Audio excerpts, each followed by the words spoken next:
let's be clear.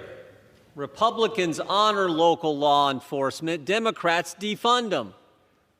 5 years ago this summer, they spent the whole summer doing that. That's all you could hear from Democrats. Got to defund the local police. We've been consistent. We have condemned violence every single time it happened, whether it was January 6th, whether it was the summer of 2020. They haven't. Summer 2020, I still remember the guy standing in front of the burning building on CNN saying, "This is a mostly peaceful protest." They spent the whole summer trying to defund the police, so don't give us the lecture.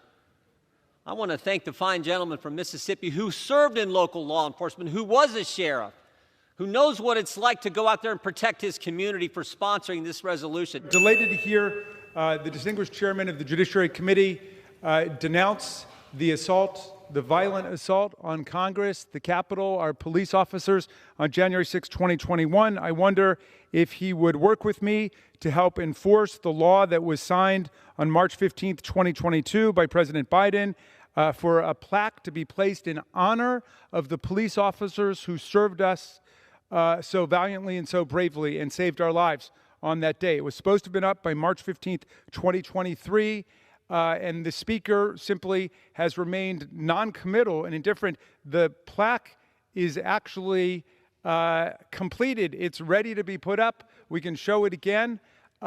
It's not as big as this poster, but it's the smallest token of recognition and honor that we should be able to extend to the Capitol officers, many of whom are still with us on the force, for their sacrifice and the sacrifice that their families made based on their work that day defending us. And I wonder if the chairman of the Judiciary Committee would follow through on, I think, his very impressive statement that we all denounce the violence of any kind against officers, including the more than 140 Capitol officers who were wounded, injured, hospitalized, some of them permanently disfigured and maimed on that day, as well as officers around the country. Now, on the point about defunding the police, look who's defunding the police.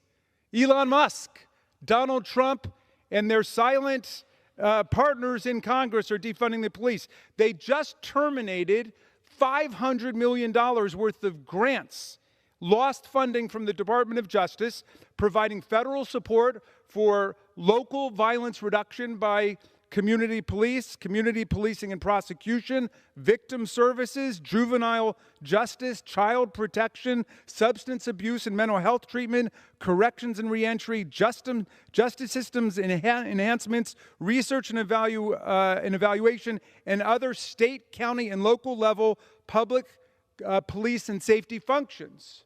And I brought this to the attention of the Judiciary Committee because, again, this was an operation by DOJ. We've got a federal district court opinion from Northern California saying that DOJ basically has no legal status because it wasn't created by Congress. So it might be a completely renegade operation, an attempt to create a fourth branch of government. In any event, those of us who voted for the money, and that's people on both sides of the aisle, voted for the money to be distributed by the Department of Justice to local grantees, didn't even know about this.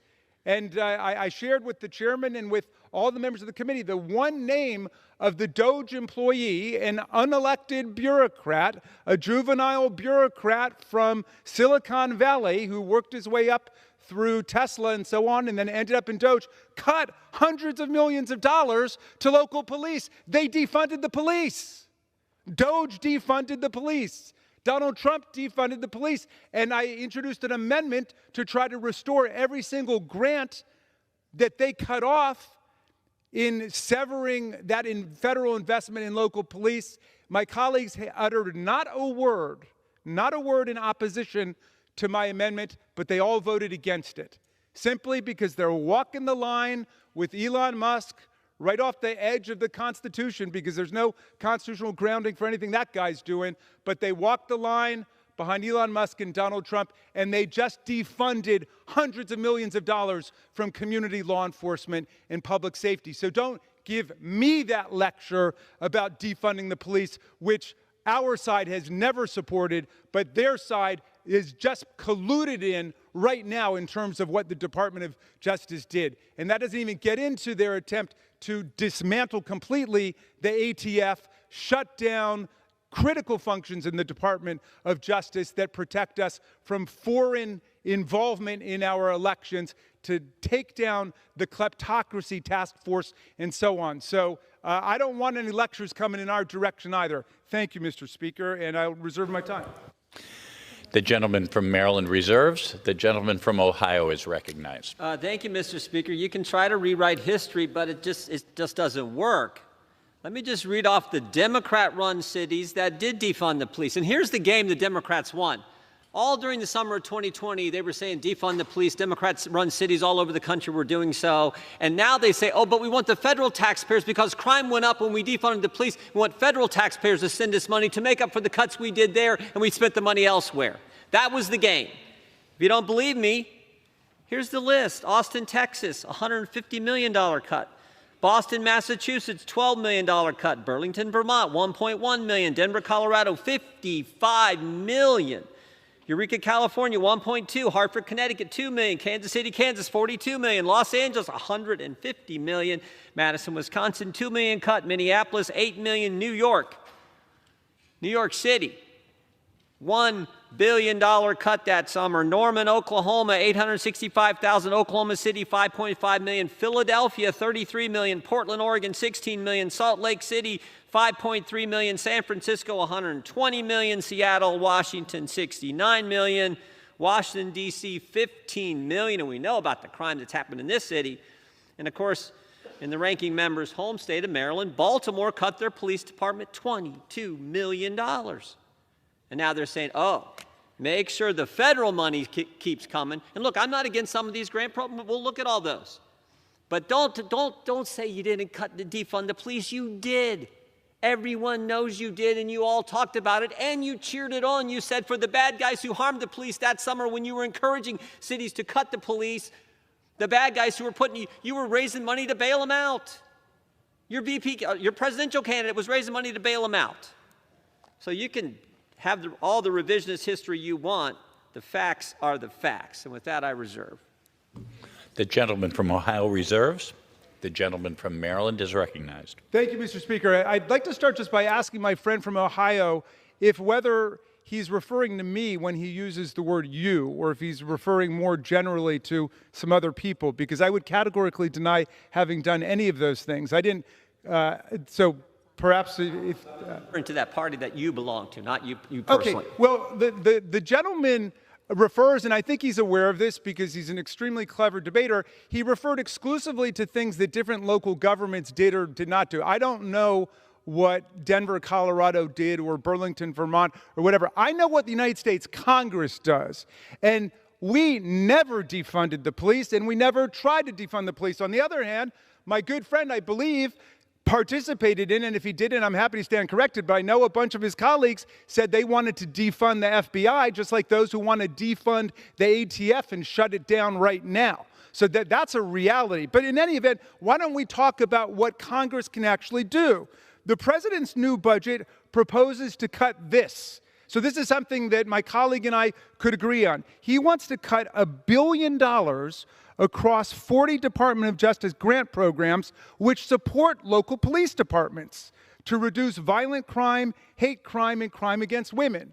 Would my colleague work with me to oppose that suggestion in the president's budget? They want to cut $646 million from FEMA for violence and terrorism prevention. Why do they want to do that? I have no idea. They want to cut $545 million from the FBI, cutting its workforce by more than 2,000 personnel. That sounds like defunding law enforcement to me.